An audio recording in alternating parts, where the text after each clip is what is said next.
বন্ধুরা চলো তোমাদেরকে একটা জিনিস দেখাই।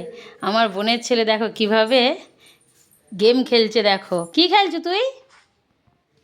ওই ফ্রি ফায়ার খেলছু? এই হাতে এগুলা কি তোর? এই হাতে কি লাগিয়েছু? হাতে কভার? কেন লাগিয়েছু কভারটা? এই কভার কেন লাগিয়ে? আরে ওখানে মারমার করতে হবে না, তুই এইদিকে বল, আমি কি জিজ্ঞাসা করছি বল, তারপরে মারমার করবি। কি হবে আবার? এইটা কি? কোথা থেকে কিনেছু? কে কিনে দিয়েছে তোকে? হই দিদি কিনে দিয়েছে?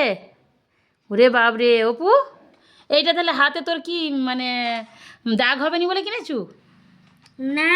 হ্যাঁ দেখো দেখো দেখো দেখো খেলছে খালি, দেখো দেখো, উফ উফ, যা কি হচ্ছে? গুলি করছে? ওরে বাপরে হাতের স্পিড দেখছো? খেলিস না এইভাবে, খেলিস না, পড়াশোনা কর। কে? তোমার ছেলে আবার কে?